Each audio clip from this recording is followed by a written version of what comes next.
కానీ ఎంత కష్టం మాట్లాడకుండా, మన కోపం వచ్చినప్పుడు, మనకి యాంటీగా ఒక విషయం జరుగుతున్నప్పుడు, మనకు నచ్చంది జరిగినప్పుడు ఒక మాట అనకుండా కామ్గా ఉండాలంటే చాలా కష్టం కదండి. చాలా కష్టం. మీ వాళ్ళ అమ్మగారు ఏం చేసి ఉంటారో ఆలోచిస్తే ఈజీగా అనిపిస్తుంది. ఓకే, నిజంగా. ఎందుకంటే ఇప్పుడు మనకి లైఫ్ సులువైపోయింది కదా అంజలి. నిజమండి. ఎంత ఈజీ అయింది. సింపుల్గా బళ్ళ మీద కార్ల మీద వెళ్ళిపోతున్నాం. ఏదైనా పచ్చడి చేయాలంటే ఈజీగా చేసేస్తాం. ఇదివరకు ఆవకాయ అంటే 10 రోజుల పని. ఇప్పుడు ఏం లేదు, రైతు బజార్ వెళ్తాం, 3-4 గంటలు ఆవకాయ ఫినిష్ చేసి డబ్బాకెత్తి పక్కన పడేస్తాం. చాలా తొందరగా అయిపోతుంది. అన్ని పనులు ఈజీగా అవుతున్నాయి. మన అమ్మమ్మల జీవితాలు ఇలా సులువుగా నడవలేదు. చాలా స్ట్రగుల్ అయ్యేవారు, చాలా శ్రమ పడేవాళ్ళు, బోల్డ్ అంతా పని చేసేవాళ్ళు, అలుపు సులుపు లేకుండా ఉండేవాళ్ళు. అలుపు లేకుండా ఉండి తర్వాత మరి నెక్స్ట్ డే నడవాలి కదా. ఈ ఒక రోజుతోటి అయిపోలేదు కదా. ఇవాళ బాగా అలసిపోయామంటే మనమైతే 2 గంటలు ఎక్స్ట్రా పడుకుంటున్నాం. పాత రోజుల్లో పడుకుందుకు అవకాశాలు కూడా ఉండేవి కాదు. మంచం ఎత్తేయాలి తెల్లారకుండానే. ఇప్పటి పరిస్థితులు కావు కదా. వాళ్ళని ఒకసారి తలుచుకుంటూ ఉంటే మన ముందు తరం వాళ్ళు ఎంత స్ట్రగుల్ అయ్యారో ఆలోచిస్తే ఇది ఈజీగా అనిపిస్తుందని నేను అనుకుంటాను. నేను మా మదర్ని బాగా తలుచుకుంటా ఆ విషయంలో, మా నాయనమ్మని కూడా. ఎలా వీళ్ళు సర్దుకున్నారు, ఎట్లా వీళ్ళు చేయగలిగారు. మా పెద్దక్కయ్యలు 3 కూడా ఎప్పుడూ నాకు ఫ్యాసినేషన్ వాళ్ళ మీదే ఉంటుంది. వీళ్ళు ఎలా చేశారు అని. పొయ్యి మీద వంట చేసుకోవటం, 20 మంది 15 మంది పిల్లలు, ఇంటి నిండా పిల్లలు, ఓ పిల్లకి జ్వరం, ఓ పిల్లకి తలనొప్పి, ఇంకో దానికి ఇంకోటి ఏమిటో, ఒకటి పడి కాలికి దెబ్బలు కొట్టుకుంటారు. ఇంతమందిని హ్యాండిల్ చేస్తూ నిజము హ్యాండిల్ చేస్తూ అసలు ఇల్లు పెద్ద పెద్ద ఇల్లు, బాత్రూములు ఎక్కడో బాత్రూములు. అవును, ఇప్పుడు బెడ్రూమ్లో ఉండేవి కాదు కదా. బెడ్రూమ్ ఏంటి అసలు ఇంటికి దగ్గర కాదు. ఇల్లు ఎక్కడో, బాత్రూమ్ ఎక్కడో బాత్రూమ్. ఎంత అవస్థగా ఉండేదో, ఎంత కష్టపడేవాళ్ళు. వాళ్ళు ఎలా చేయగలిగారు. ఎప్పుడు చూసినా నవనవలాడుతూ పక్కపక్కలాడుతూ బాగానే ఉండేవాళ్ళు, రకరకాల పనులు చేసుకుంటూ. నేను వాళ్ళని ఎప్పుడూ తలుచుకుంటాను. నేను వాళ్ళతో పోలిస్తే 100 పని చేయట్లేదు అనిపిస్తుంది ఇప్పుడు. వాళ్ళు అలా పోల్చుకుంటే కనుక మీకు సహనం ఆటోమేటిక్గా వస్తుంది. First of all self pity పోగొట్టుకోవాలి. ఇప్పుడు ఆడపిల్లలకి పెద్ద జబ్బు అదే. అవునండి, చాలా పెద్ద జబ్బు. నేను ఎంత కష్టపడుతున్నానో అన్న వాక్యం మర్చిపోతే ఏముండదు, ఈజీగా ఉంటుంది. మీరు ఆలోచించి చూడండి ఒకసారి. మీరు చెప్తుంటే నేను ఊహిస్తున్నాను. యాక్చువల్లీ మీరు చెప్పిన దాంట్లో నేను కూడా ఉన్నాను. ఇంత చేస్తాను, వీళ్ళెవరికి బుద్ధి జ్ఞానం లేదు, ఒకళ్ళు చేసి చావట్లేదనే ఒక ఫీలింగ్లోనే మొదట్లో ఉద్యోగాలు తీసుకునే కొత్తలో జాబ్ సరదాగా మొదలు పెడతారు. చదువుకున్నాం, ట్రై చేసాం, జాబ్ వచ్చింది. తర్వాత దాని నుంచి మనం బోలంత రెవెన్యూ సాధిస్తాం, అందరికీ ఉపయోగపడుతూ ఉంటుంది. ఇప్పుడు మనకి పని బాగా చేసేస్తాం ఖాళీగా ఉండేసరికి. అందులో కొంచెం ముందుకెళ్తాం, ఉద్యోగాల్లో ముందుకెళ్తాం. మనకు ఒక చిన్న సాటిస్ఫాక్షన్, లోపల ఒక ఈగో సాటిస్ఫై అవుతూ ఉంటుంది.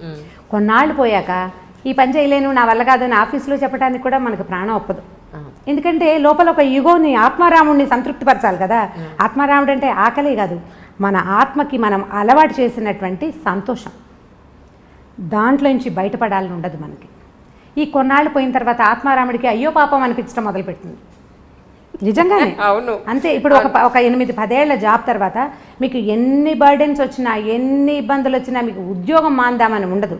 మొదటిది ఆ వస్తున్న డబ్బు, దానివల్ల ఉన్న ఉపయోగాలు అవి పెద్దగా కనపడతాయి. వీటన్నిటినీ మించిన అద్భుతమైన విషయం ఏంటంటే సాటిస్ఫాక్షన్. దేన్ని సాటిస్ఫై చేస్తున్నాము మనం? ఈగోని, ఆత్మ తృప్తి. దాన్ని పోగొట్టుకుందామని ఉండదు. అందుకని చేయలేకపోతాము. అప్పుడు మన మీద మనం ఆత్మారాముడికి జాలేస్తుంది అనమాట మన మీద. ఈ జాలేసేసరికి ఏమవుతుంది, మనం సెల్ఫ్ పిటీకి లోనయ్యి అవతల వాళ్ళని ఇబ్బంది పెడుతూ ఉంటాం. మీరు ప్రతి వాళ్ళు, ఇది వింటున్న ప్రతి వాళ్ళు, నా సెల్ఫ్ పిటీ తోటి నేను ఎవరెవరిని ఇబ్బంది పెడుతున్నాను అని కనుక ఆలోచించి లిస్ట్ రాస్తే మీరు ఊహించలేనంత పెద్ద లిస్ట్ వస్తుంది. చాలా పెద్దది ఆ లిస్ట్. నేను కష్టపడుతున్నాను అని మొదట మన అమ్మల నాన్నల దగ్గర నుంచి అందరినీ ఇబ్బంది పెడతాం. మనకు తెలియకుండానే హర్ట్ చేస్తాం. దానికి లోన్ అవుతున్నది మనము. సెల్ఫ్ పిటీకి లోన్ అయ్యేది మనమైతే దానివల్ల సఫర్ అయ్యేది మిగిలిన వాళ్ళు అవుతారు. మొట్టమొదట తీసేయాలి. ప్రతి ఉద్యోగస్తులైన వాళ్ళు, ప్రతి ఆడవాళ్ళు, నేను ఇంట్లో ఎంతో కష్టపడుతున్నాను అనే డైలాగ్ని మర్చిపోవాలి. ఎవడి వంతు పని వాడు చేసుకుంటూ జీవితాన్ని ముందుకు తీసుకెళ్ళాలి. మీరు ఎట్లా అనుకుంటే చెట్లు చేమలు కూడా సెల్ఫ్ పిటీతోటి బాధపడాలి. వాటికి మనకి పెద్ద తేడా ఏం లేదు. వాటి పని అవి చేస్తున్నాయి, మన పని మనం చేస్తున్నాం. ఇలా కనుక అనుకుంటే మీకు సెల్ఫ్ పిటీ రాదు, మీరు ఇంకా ముందుకెళ్ళగలుగుతారు. మీ ఉద్యోగ జీవితంలోనూ మామూలు దైనందిన జీవితంలో కూడా మీరు చాలా సాధించగలుగుతారు, ఎక్కువ మందికి ఆదర్శంగా కూడా ఉండగలుగుతారు. సెల్ఫ్ పీటీ పడద్దు. నిజం. తర్వాత రమ్మగారు పేర్లు చెప్పకూడదు. ఒక సమస్య ఏంటంటే ఒక ఫోను ఒక ఇద్దరి దంపతుల జీవితాలని ఎలా నాశనం చేసింది అనేది. ఈరోజు హస్బెండ్ అతని ఫోన్కి అతని పాస్వర్డ్ పెట్టుకుంటున్నాడు, వైఫ్ ఈవిడ ఫోన్కి ఈవిడ పాస్వర్డ్ పెట్టుకుంటుంది. నేను అడిగింది ఏంటి అంటే వాళ్ళని, మీకు ఏ రహస్యాలు లేనప్పుడు మీ ఫ్యామిలీ అంటే మీ హస్బెండ్ దగ్గర మీ వైఫ్ దగ్గర మీరు ఎందుకంత రహస్యంగా ఉండడం? మీరు ఏ మిస్టేక్ చేయనప్పుడు పాస్వర్డ్లు ఎందుకు? ఆవిడ గురించి మీకు మొత్తం తెలిసి మీ గురించి ఆవిడికి మొత్తం తెలిసినప్పుడు పాస్వర్డ్లు ఎందుకు అని అన్నాను. లేదు మాకుండే సమస్యలేవో మాకుంటాయన్నారు. అలాంటప్పుడు నిజంగా ఒక అమ్మాయి ఇల్లు దాటి 4 గోడలు దాటి గడప దాటి బయట ఉద్యోగానికి పెడుతుంది అంటే ఎన్నో రకాలైన హెరాస్మెంట్స్ని మోగగా భరిస్తూ చేస్తూ ఉంటుంది. ఇది నిజం. అది తల్లికి చెప్పుకోలేకపోవచ్చు, హస్బెండ్కి చెప్పుకోలేకపోవచ్చు కూడా. కొన్ని భరించి ఒక్కొక్కసారి భరించి రివర్స్ అయ్యి లేదా చాలా జరుగుతూ ఉంటాయి బయట. ఇవన్నీ కూడా ఇంటి వరకు రావు, ఆ అమ్మాయి మనసులోనే ఉండిపోతాయి. ఇలాంటి ఇష్యూస్ ఏమన్నా బయటపడతాయేమో అని అమ్మాయి ఏమన్నా కొంత సంకోచించచ్చేమో, కానీ అబ్బాయిల విషయాల్లో ఎస్పెషల్లీ హస్బెండ్స్ తండ్రుల విషయాల్లో అంత సీక్రెసీ మెయింటైన్ చేసేది ఏముంటుంది? ఇలా చేయడం కరెక్టా? ఒక ఫోన్ ఇద్దరి జీవితాలు నాశనం చేస్తోంది అంజలి, ఈ విషయంలో ఎలా చేస్తే బాగుంటుంది అని అడగమన్నారు. ఫోన్లు అంటే మూలాలకు వెళ్ళాలి కదా మనం. ఇది ఇప్పుడు ఇదివరకటి ఇంత అవకాశాలు లేవు కదా అంజలి. ఇప్పుడు వర్క్ చేస్తారు, వర్క్ ప్లేస్లో రకరకాల స్నేహాలు ఉంటాయి. ఇళ్లల్లో కంటే ఆఫీసుల్లో హెచ్చుగా స్పెండ్ చేస్తున్నారు ఆడ కానీ మగ కానీ. ఇంటికి వచ్చాక ఏం చేస్తాము, రాత్రి 9కి ఇల్లు చేరితే ఏదో తిండి తింటారు, ఒక అరగంట 2 గంట ఏదైనా అప్పుడు కూడా ఫోన్లో ల్యాప్టాప్లో తెరిచి ఏదో ఆఫీస్ పనో ఇంకోటో చేస్తారు, పడుకుంటారు. తెల్లారులు వచ్చేసరికల్లా ఎవరి పరుగు వాళ్ళదే. ఇప్పుడు సంసార జీవితాలు అతి చిన్నవిగాను, ఉద్యోగ జీవితాలు అతి పెద్దవిగాను ఉన్నాయి. వీళ్ళకి రకరకాల స్నేహాలు, రకరకాల ప్రలోభాలు, రకరకాల ఆకర్షణలు. ఇప్పుడు ప్రతివాడు అందులోంచి బయటపడి దాన్ని దగ్గరికి రానివ్వకుండా చేసి కంట్రోల్ చేసుకోగలిగే అవకాశం అందరికీ ఉండదు. ఎవడి ప్రలోభం వాడిది. ఇప్పుడు వీక్ మూమెంట్స్ అనేవి ఇదివరకు పాత రోజులైతే జీవితానికి 1-2 ఉండేవి. ఇప్పుడు ఎవ్రీడే ఒక వీక్ మూమెంట్ ఉంటుంది, ప్రతిరోజు ఏదో ఒక వీక్ మూమెంట్ ఉంటుంది. ఎందుకంటే వీడిని పట్టి లాగేవి, వెనకాల పట్టుకోగలిగే బంధాలు కొంచెం తక్కువ అవుతున్నాయని అనిపిస్తుంది. మానసికంగా లేవు, మానసికమైన బంధాలు దృఢత్వం లేకపోవటం వల్ల వీళ్ళు ప్రలోభపడడానికి హెచ్చుగా అవకాశం కనిపిస్తోంది. ఇప్పుడు ఆడవాళ్ళు మగవాళ్ళు కూడా. ఇందులో మగవాళ్ళు ఇలా చేస్తున్నారు, ఆడవాళ్ళు చేయటం లేదని మీరు అనుకోకండి. నేను ఫెమినిజంకి నేను బాగా వ్యతిరేకిని. ఎందుకంటే ఇప్పుడు ఆడవాళ్ళు ఏం చేయట్లేదు, ప్రతిసారి ఆడవాళ్లే విక్టిమ్స్గా లేరు, ఏం లేరు. మనం పేపర్ తెరిస్తే ఇప్పుడు వాళ్ళు దుర్మార్గులుగానే కనిపిస్తున్నారు, వీళ్ళు దుర్మార్గులుగానే కనిపిస్తున్నారు. సొంత పిల్లల్ని చంపేస్తున్న వాళ్ళు, పావుల్లాగా పెట్టిన గుడ్లని మింగేసేవాళ్ళు ఎంతమంది ఉన్నారు. మంచి అటు ఇటు కూడా ఉంది, చెడు కూడా ఉంది. ఇదివరకు కొద్దిగా తక్కువ ఉండేది పాత రోజుల్లో, ఇప్పుడు విశృంఖలత పెరిగింది. పిల్లలే కాదు, పెద్దవాళ్ళు కూడా దీనికి ఏమి అతీతులు కాదు. ఇప్పుడు ఇలాంటివి మీరు చెప్పినట్టు ఫోన్ కనుక వీరి మధ్యలో ఉంటే ఈ బంధాన్ని బలపరచుకోవడానికి మనం ఏదైనా ట్రై చేయాలి. ఇప్పుడు గొడవ వచ్చింది ఏదో ఫోన్ వల్లే అనుకుందాము, సెపరేషన్కి దారి తీస్తుంది ఇది. అవును, ఫోన్ని సెపరేట్ అవుతావు, తర్వాత ఏం చేస్తావు? ఈ ప్రలోభం లేని మనుషులు ఉన్నారా ఇప్పుడు లోకంలో? లేరు కదా. సో దీన్ని తెలుసుకుని వదిలిపెట్టేయండి, దాన్ని వదిలించడానికి ప్రయత్నం చేయండి, మాట్లాడుకోండి. మాట్లాడాల్సిందే తప్పిస్తే రెండో దారి లేదు. ఇప్పుడు దీనికి ఎన్ని రకాల కారణాలు ఉంటాయో. వీళ్ళిద్దరికీ ఫ్రెండ్షిప్ సరైనది లేకపోవటం, వైఫ్ అండ్ హస్బెండ్కి సరైన సెన్సిటివిటీ, సాన్నిహిత్యం లేకపోవటం. ఫ్రెండ్షిప్ ఉండటం వేరు, సాన్నిహిత్యం ఉండటం వేరు కదా. భార్యాభర్త ఓన్లీ ఫ్రెండ్స్గా ఉండరు, సన్నిహితంగా ఉంటేనే మన మధ్య బంధం బలపడేందుకు అవకాశం ఉంటుంది. ఇప్పుడు ఇది కూడా తక్కువగా ఉంది. మధ్యలో పిల్లలు, లేకపోతే ఉద్యోగాలు, అది కూడా కాకపోతే ఈగోస్ రకరకాలు, వాళ్ళకో రకం వీళ్ళకో రకం. ఇద్దరు ఒకే ప్రొఫెషన్లో ఉంటే ఓ రకము, చెరుకో ప్రొఫెషన్లో ఉంటే ఇంకో రకము. సంపాదనల్లో హెచ్చుతగ్గులు, తారతమ్యాలు. వాటి వల్ల ఏమవుతుంది, మనం మనుషులము కలిసి ఉండటానికి పెళ్లి చేసుకున్నాము, కలిసి ముందుకెళ్దాము అనే అవగాహన ఉండటం లేదు ఆడమగకి కూడా. ఎంతసేపు నేను అనేదానికి పెద్ద పీట వేస్తున్నాం. పాత రోజుల్లో కుటుంబం అంటే మేము మా వాళ్ళు అనేవాళ్ళం కదా.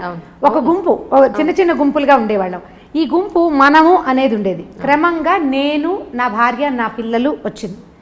పెద్ద గుంపు నుంచి చిన్న చిన్న గుంపులు విడిపోయాం మనం. ఓ భర్త, భార్య, భర్త, ఓ 10 మంది పిల్లలు అనుకోండి.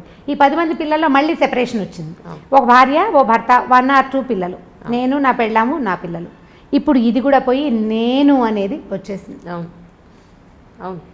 నేను ఒక్కడనే కాను, నాతో పాటు ఓ భార్య ఉంది, ఓ 2 పిల్లలు ఉన్నారు. మేమిద్దరం కొట్టుకుంటే వీళ్ళ మీద ఎటువంటి ఇది వస్తుంది అనేది మగ కానీ ఆడ కానీ ఖచ్చితంగా మనం ఆలోచించాలి.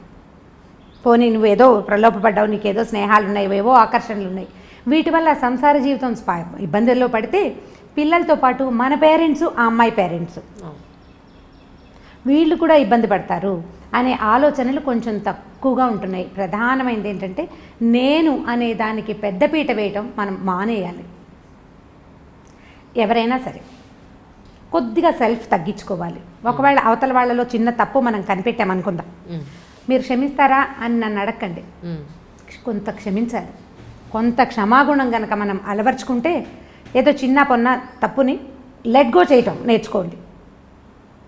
ఒక చిన్న తప్పు దీన్ని రిపీట్ చేయొద్దు. మరి ఇప్పుడు మన పిల్లాడు అనుకోండి, మన కొడుకు లేదా మన కూతురు ఏదో పొరపాటు చేస్తారు, ఓ 2 చెంపకాయలు కొట్టి ఏదో తిట్టి ఒక పూట మనం కూడా అన్నం తింటాం మానేసి యథాశక్తి ఏడ్చి ఏం చేస్తాం, పిల్లని వెళ్ళిపో మా ఇంట్లో నుంచి అంటామా? అనం కదా, సర్దు కూరుకుంటాం. దాన్ని బ్రెయిన్లో ఒక పక్కన ఎక్కడో చుక్కలాగా పెట్టుకుంటాం, దాన్ని దాచిపెడతాం. నలుగురు ముందు మా అబ్బాయి ఇలా చేశాడని చెప్తారా మీరు? చెప్పరు, దాచిపెడతారు. మీరు అలాంటి క్షమాగుణం ఆడ మగ అలవర్చుకుంటే కనుక కొంచెం పర్వాలేదేమో అని అనిపిస్తుంది. నీకు తెలిస్తే చాలా ఆగట్లేదు, ఉద్వేగం కష్టంగా ఉంది లోపల, వీడు నన్ను చీట్ చేశాడు లేదా ఇది నన్ను చీట్ చేసిందని మీకు అనిపిస్తోంది కష్టం కడుపులో. దాన్ని ఎవరితోటైనా క్లోజ్ ఫ్రెండ్స్ తోటి, ఆ ఫ్రెండ్షిప్ ఎలా ఉండాలి, నూతులోకి రాయి వేస్తే రాయి నిదానంగా వెళ్ళిపోతుంది అడుగుకి, అలా కూడా రాదు పైకి. అలాంటి స్నేహం ఎవరితోటి ఉందో వాళ్ళతోటి షేర్ చేసుకోండి. ఎంత కష్టమో ఈరోజు అలాంటి స్నేహం, చాలా కష్టం, చాలా కష్టం. మనం ఒక మాట చెప్తే దానికి చిలవలు పరవలు చేసేసి దానికి మసాలా యాడ్ చేసి మళ్ళీ ఎక్కడెక్కడి నుంచో మళ్ళీ తిరిగి మనకే వస్తుంది. అవును, మనం చెప్పిన ఒక సెంటెన్స్ 100 రకాల సెంటెన్సులుగా మన దగ్గరకు వస్తుంది. అవును, దీనికి ప్రయత్నం చేసి చూడండి. ఒకసారి లెట్ గో చేయటం వల్ల, క్షమించటం వల్ల మీకు లైఫ్ ఈజీ అవుతుంది. ఈ సమస్యలు వస్తున్నాయి, ఉన్నాయి, ఇంటింటా ఉన్నాయి. ఏదో 10 ఇళ్ళకి ఒకటి కాకుండా ఆల్టర్నేట్ ఇళ్లలో కూడా కనిపిస్తుంది. ఎవరిని కదిపినా ప్రతిసారి ఇవి ఉంటూనే ఉంటాయి. కొన్ని సంసారాలు అవి ఉన్నా కూడా వాళ్ళు సజావుగా పోతున్నారంటే మనకేమనిపిస్తుంది అంటే లేటెస్ట్ భావజాలంతో, అంటే ఈ తరపు భావజాలానికి నేనైతే ఇలా చేయను, వాడు నన్ను మోసం చేస్తే వాడిని తీసి అవతల పారేయాలి. ఎంతమందిని తీసి పారేయగలం మనం కదా? ఈ ఆలోచన ధోరణి కనుక మార్చుకుంటే ఇంత పెద్ద ఇబ్బంది ఉండదేమో అని అనిపిస్తుంది. సమస్యలు ఖచ్చితంగా వస్తాయి సంసారంలో. అది ఎవరి ద్వారా అయినా, ఎవరి వల్ల అయినా కావచ్చు. అది మరీ పెద్దది అనుకోండి, క్షమించేసి తలోగ్యం ఉండమని నేను చెప్పను, కానీ చిన్న వాటిని వదిలేయచ్చు. పిల్లల్లో చిన్న చిన్న తప్పులు మనం క్షమిస్తాం కదా, అట్లా పార్ట్నర్లో తప్పులు కూడా మనం క్షమించగలిగితే కొద్దిగా చూసి చూడనట్టు ఊరుకుంటే, మాట్లాడకుండా చూసి చూడనట్టు ఊరుకున్నామంటే వాళ్ళు రెచ్చిపోయే అవకాశం ఉంది. మొదటే మాట్లాడుకుని అది మనం సర్దుకుని చూద్దాం కొంతకాలం పాటు. అప్పుడు కూడా ఏమీ సర్దుబాటు అవ్వలేదనుకోండి, అప్పటి సంగతి అప్పుడు చూడొచ్చు. ముందు కొన్ని రోజులు నడుస్తాయి, ఈ లోపల మన పిల్లలు కొంచెం పెరుగుతూ ఉంటారు. పిల్లల వల్ల కూడా కొంత మార్పు రావడానికి అవకాశం ఉంటుంది. కానీ దీనికి ఇదే మార్గం, ఇంకా రెండో మార్గం లేదు, ఇంకేం చేయలేం మనం. దీన్ని స్క్రూటినీ చేయటం వల్ల మనకు వచ్చే ఉపయోగం ఏమీ ఉండదని నేను ప్రగాఢంగా విశ్వసిస్తాను. ఈ విషయాన్ని ప్రధానంగా కడుపులో దాచుకోలేకపోతాం, కష్టంగా ఉంటుంది. దాన్ని షేర్ చేయటమే. లేదా మనకు ఒక పాత మెథడ్ ఉందండి, ఒక మంచి పలక బలపం కొనుక్కోండి, చక్కటిది, బాగా రాయాలి అది. అప్పుడు చక్కగా పలక మీద మీకు తెలుగు వస్తే తెలుగులో మీకు నోటికి వచ్చినన్ని తిట్లు రాసుకోండి. తర్వాత పలక చెరిపేయండి. మీరు ఎలా మోసపోయారో కూడా దాని మీద రాయండి.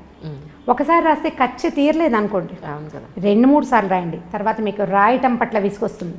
మొదట రాసిన సెంటెన్స్లు తర్వాత మీరు రాయలేకపోతారు. మెల్లిగా లోపలున్న కచ్చ తగ్గిపోతుంది. నాకు ప్రాక్టికల్గా తెలిసేది. మా ఇంట్లో 2-3 పలకలు ఉన్నాయి. So nice.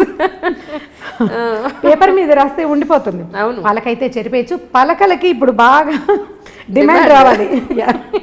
పలకలు మీరు బోర్డు మీద రాయాలనుకోండి, ఎక్కడో నిలబడి రాయాలి. పలకేంది, బాత్రూంలో కమ్మోడు మీద కూర్చొని కూడా రాసేసుకోవచ్చు ధారాళంగా. మీకు ఎంత కోపం ఉందో అంత కోపాన్ని ఒకసారి రాయండి. రెండోసారి అవే వాక్యాలు మీరు ఖచ్చితంగా రాయలేకపోతారు, రాయలేరు. నోటితో చెప్పామనుకోండి మాటలు పెరిగిపోతాయి అంజలి. మాటలు పెరిగిపోయి, ఎందుకంటే నాలుకకి ఎంత పదునుంటుందంటే ప్రతి వాడిన కొందికి పదును పెరుగుతుంది, వాడిన కొందికి తిట్లు వస్తాయి. మనం చూడండి అబ్యూజివ్ లాంగ్వేజ్ వచ్చేస్తుంది, మంచి భాష రాదు. క్రమంగా మనం ఒకళ్ళ గురించి చెడ్డగా చెప్పామనుకోండి, 10 సెంటెన్సులు మొదటి చెవికి చేరితే రెండో చెవికి చేరేటప్పుడు 12 అవుతాయి. 10 చెవులు మారేసరికి 100, 150 అవుతాయి. చివరికి అందులో నానా గోత్రాలు అన్ని తప్పులు కూడా ఉండొచ్చు, ఒక్క నిజం ఉండదు. అదే మనం రాసామనుకోండి, మనకి ప్రధానమైంది చేతికి బ్రెయిన్కి అంత సింక్రనైజేషన్ ఉండదు ఎవరికైనాను. కొన్నిసార్లే రాస్తాం, అన్నిసార్లు రాయలేకపోతాం. వాళ్ళకి కొనుక్కోండి, మీరు ఎవరినైనా క్షమించగలరు, నాది హామీ. అంతే.